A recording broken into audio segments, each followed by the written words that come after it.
মানুষ নিওলিথিক বা নব্য প্রস্তর যুগ পেরিয়ে ব্রোঞ্জ বা তাম্র যুগে পদার্পণের সময় বিশ্বের বিভিন্ন প্রান্তে কয়েকটি সভ্যতা বিকশিত হওয়া শুরু করেছিল।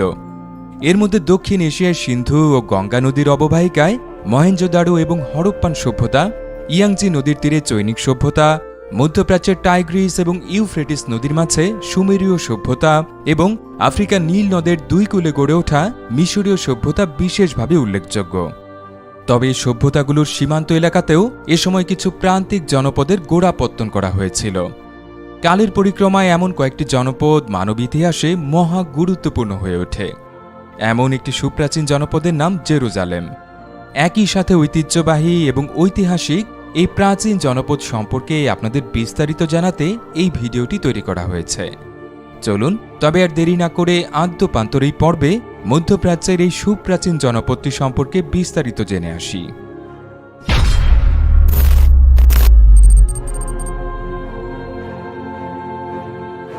আনুমানিক ৬,৫০০ বছর আগে যাত্রা শুরু করা জেরুজালেম নামক জনপদটির অতীত যেমন বর্ণিল তেমনি সমৃদ্ধ।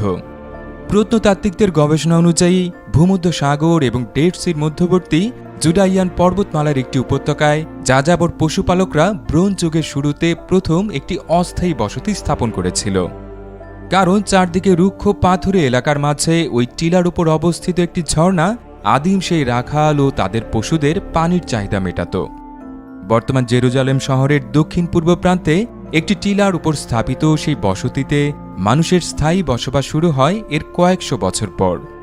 বর্তমানে সেই ঝর্ণাটি গিহন নামে পরিচিত, আর শহরের ওই অংশটুকুর নাম দেয়া হয়েছে সিটি অব ডেভিড। ব্রোঞ্জ যুগের যাযাবর সেই রাখালদের স্থাপিত জনপদটির অবস্থান ছিল সুমেরীয় এবং মিশরীয় সভ্যতার সীমান্ত এলাকায়। এই দুটো সভ্যতার ইতিহাসে জেরুজালেম জনপদটির উল্লেখ পাওয়া যায় এখন থেকে প্রায় ৫,০০০ বছর আগে। মিশরীয় এবং সুমেরীয়দের কাছে ওই সময় এই অঞ্চলটি কেইনান নামে পরিচিত ছিল, যার ধারাবাহিকতায় ওই সময় এখানে বসবাসকারীদের ক্যানানাইট নাম দেওয়া হয়েছে। যাযাবর এই রাখালরা একাধিক দেবতার উপাসনা করত। এই দেবতাদের মধ্যে একজনের নাম ছিল সালেম। ক্যানানাইট রূপকথা অনুযায়ী তিনি ছিলেন শান্তি এবং গোধূলি লগ্নের দেবতা। ব্রোঞ্জ যুগে প্রচলিত প্রথা অনুযায়ী তারা এই জনপদটি সালেম দেবতার নামে উৎসর্গ করেছিলেন, যার ফলে জনপদটির নাম দাঁড়ায় জেরুজালেম বা সালেমের শহর।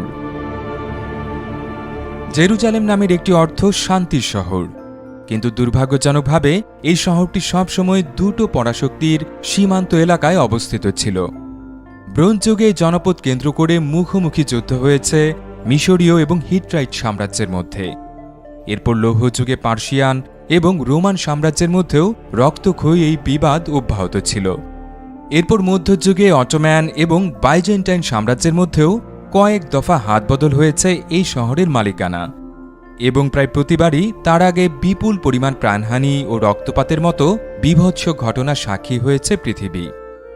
এর মধ্যে একাদশ থেকে চতুর্দশ শতকের মধ্যে সংঘটিত ক্রুসেড বা ধর্মযুদ্ধগুলোর ধ্বংসলীলার কথা ভাবলে এখনও আঁতকে উঠতে হয়। ১৯১৩ সালে প্রথম বিশ্বযুদ্ধ শুরুর আগেই সব মিলে এই শহরটি মোট ৫৩ বার আক্রান্ত হয়েছে। ৪৪ বার এই শহরটির মালিকানা হাতবদল হয়েছে। ২৩ বার এই শহরের অধিকাংশ স্থাপনা শত্রুপক্ষের গোলার আঘাতে বিধ্বস্ত হয়েছে। আর গত ২০০০ বছরে অন্তত ২ বার জনপদটিকে একদম ধুলোয় মিশিয়ে দেবার মতো ঘটনাও ঘটেছে। পৃথিবীতে জেরুজালেমের চেয়ে পুরনো জনপদের অস্তিত্ব থাকলেও এমন অব্যাহত রক্তপাতের বিভীষিকাময় খেতাব আশা করা যায় আর কোনো জনপদের কপালেই জুটবে না। গত শতকের মাঝামাঝি সময়ের পর থেকে ইসরায়েলের নিয়ন্ত্রণে থাকা জেরুজালেম শহরের বর্তমান আয়তন ১২৫ বর্গ কিলোমিটার বা ৪৮ বর্গমাইলের কিছু বেশি। ২০১৮ সালের আদমশুমারি অনুযায়ী জেরুজালেমের জনসংখ্যা ছিল ৯,২০,০০০-এর কিছু কম, অর্থাৎ শহরটি প্রতি বর্গ কিলোমিটার এলাকায় প্রায় ৭,৫০০-এর মতো অধিবাসী বসবাস করছেন। বর্তমান শহরের ৬০ কিলোমিটার পশ্চিমে ভূমধ্য সাগর এবং ৩৫ কিলোমিটার পূবে ডেড সি বা মৃত সাগরের অবস্থান। এই এলাকাটি তাই ভূমধ্য সাগরীয় জলবায়ু অঞ্চলের অন্তর্গত, যে কারণে এখানে গ্রীষ্মের বদলে শীতকালে বৃষ্টি হয়। বছরের অক্টোবর থেকে মে মাস পর্যন্ত শহরটিতে গড়ে ৪৩৭ মিলিমিটার বা ২১ ইঞ্চি বৃষ্টিপাত রেকর্ড করা হয়। জানুয়ারি মাসে জেরুজালেমের গড় তাপমাত্রা থাকে ৯.১ ডিগ্রি সেলসিয়াস, যা বছরের সবচেয়ে কম। এখন পর্যন্ত শহরটিতে ধারণকৃত সর্বনিম্ন তাপমাত্রা রেকর্ড করা হয় ১৯৬০ সালের ২৫শে জানুয়ারি। ওই দিন ভোররাতে জেরুজালেমের তাপমাত্রা ছিল -৬.৭ ডিগ্রি সেলসিয়াস। এর বিপরীতে জুলাই এবং আগস্ট মাস দুটি বছরের উষ্ণতম মাস।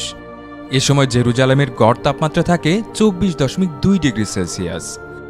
আর এখন পর্যন্ত সর্বোচ্চ তাপমাত্রা ছিল ৪৪.৪ ডিগ্রি সেলসিয়াস। ১৮৮১ সালের ২৮শে আগস্ট এই তাপমাত্রা রেকর্ড করা হয়েছিল। জেরুজালেমের ইতিহাস তো শুনলেন, এবার চলুন সুপ্রাচীন এই শহরটি সম্পর্কে চমকপ্রদ কিছু তথ্য জেনে নেই।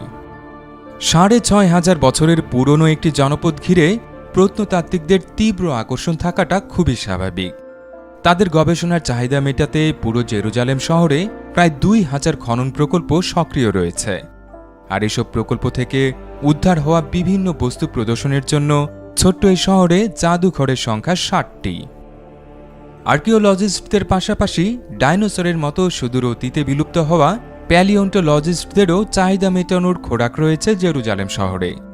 শহরটির উপকণ্ঠে অবস্থিত বেইত জাইত নামক এলাকায় ১৯৬২ সালে এক প্রজাতির ডাইনোসরের পদচিহ্ন আবিষ্কার করা হয়। অর্নিথোমিমিড পরিবারভুক্ত এই ডাইনোসরগুলো গিরগিটি হলেও এদের চলাফেরা ছিল অনেকটা বর্তমান যুগের উট পাখি বা ক্যাশোয়ারির মতো। বিভিন্ন ধরনের কীটপতঙ্গভোজী এই ডাইনোসরগুলো প্রায়ই আবার ভেলোসিরপ্টরের মতো অপেক্ষাকৃত বড় ডাইনোসরের শিকারে পরিণত হতো।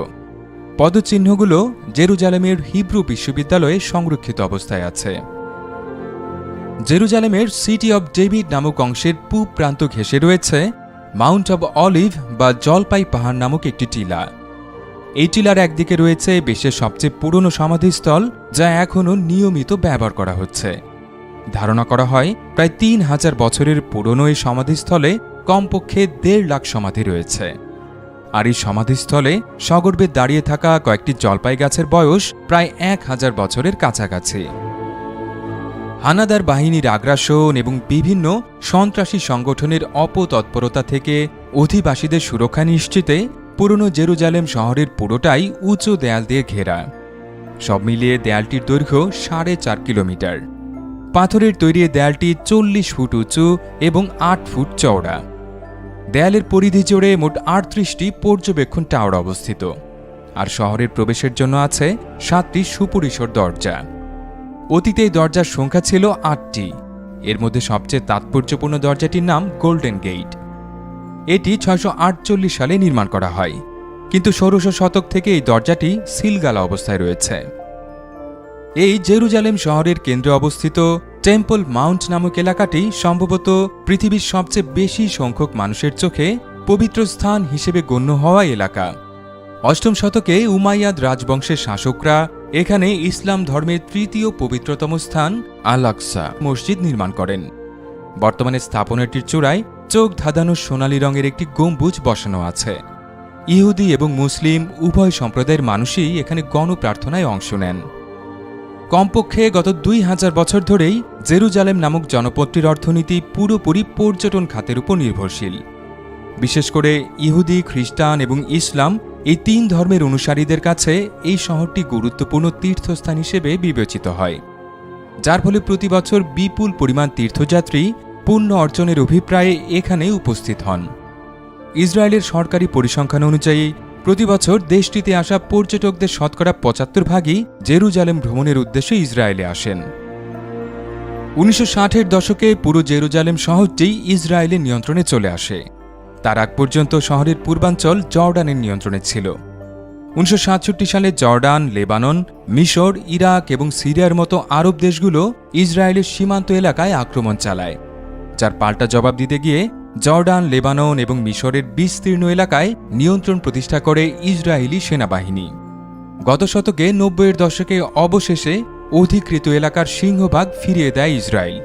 কিন্তু ততদিনে ইসরায়েলি এবং প্যালেস্টাইনি জাতীয়তাবাদী শিবিরের পরস্পর বিরোধী সব দাবি দেওয়ার জাতাকলে নতুন করে আবারও দুটো সাম্রাজ্যের শক্তি প্রদর্শনের কেন্দ্রস্থলে পরিণত হয় সুপ্রাচীন এই জেরুজালেম শহরটি। এর একদিকে রয়েছে যুক্তরাষ্ট্রের নেতৃত্বাধীন ইসরায়েলপন্থী শিবির, আর অন্যদিকে সৌদি আরবের মতো ধনাঢ্য আরব দেশগুলোর প্যালেস্টাইনপন্থী জোট। এই দুই জোটভুক্ত দেশগুলোর মধ্যে দ্বিপাক্ষিক সম্পর্ক বেশ উষ্ণ হলেও জেরুজালেম শহর নিয়ে মুখোমুখি অবস্থানের কারণে দুই জোটের জাতাকলে পড়ে এই শহর ও তৎসংলগ্ন এলাকার অধিবাসীরা মারাত্মক ভোগান্তির মধ্যে আছেন। এর মাঝে যুক্তরাষ্ট্রের ৪৫তম প্রেসিডেন্ট ডোনাল্ড ট্রাম্প ইসরায়েলে অবস্থিত মার্কিন দূতাবাসটি রাজধানী তেল আবিব থেকে সরিয়ে জেরুজালেম শহরে নিয়ে গেছেন। তার এই কাজে উৎসাহিত হয়ে একই সিদ্ধান্ত নিয়েছে বিশ্বের আরও কিছু প্রভাবশালী দেশের সরকার।